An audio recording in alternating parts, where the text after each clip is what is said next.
बिस्मिल्लाहिर्रहमानिर्रहीम। अल्लाह के नाम से शुरू करता हूँ जो बड़ा मेहरबान निहायत रहम वाला है। अस्सलामु अलैकुम नाज़रीन, उम्मीद करता हूँ कि आप सब लोग खैरियत से होंगे। आप देख रहे हैं हमारा channel Zoya life health care.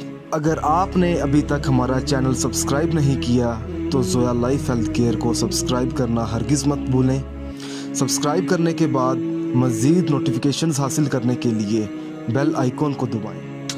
आज हम इस वीडियो में आपको महबूब के घर वालों को राज़ी करने के लिए एक वजीफ़ा बताएंगे। अगर आपके महबूब के घर वाले आपके रिश्ते के लिए राज़ी नहीं हैं और आपके भी घर वाले राज़ी नहीं हैं, जहां आप चाहते हैं आपकी शादी वहीं पे हो, रिश्ता वहीं पे पक्का हो, तो वालिदैन को मनाने के लिए ये वजीफ़ा सबसे ज़्यादा अनमोल है। अमल बताने से पहले मैं आपको कुछ ज़रूरी बातें बता दूं। इस वीडियो को आखिर तक देखें ताकि आपको सही तरीके से समझ आ सके कि आपने अमल किस तरह करना है।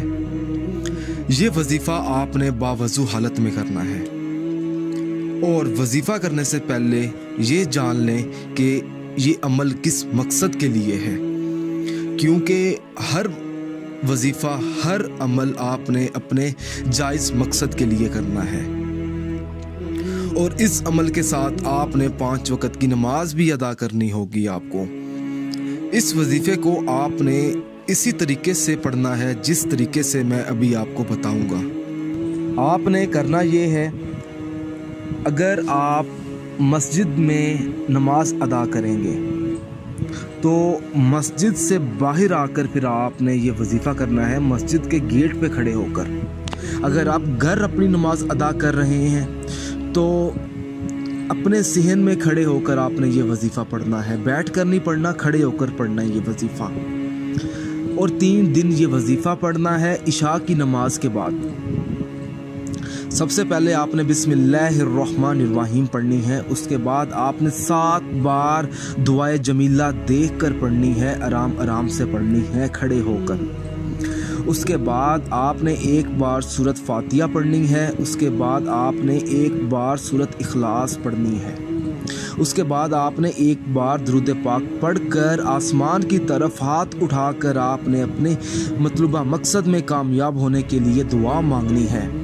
और जब आप वजीफ़ा पढ़ेंगे तो आपके जहन में आपका मकसद होना चाहिए कि आप किस मकसद के लिए पढ़ रहे हैं, रिश्ते के लिए।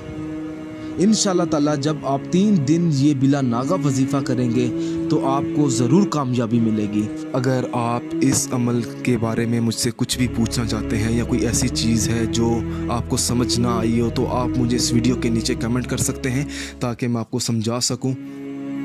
अगर आपको हमारी ये वीडियो पसंद आई है तो इस वीडियो को ज़रूरतमंद लोगों तक ज़रूर पहुँचाएँ। जज़ाकल्लाह।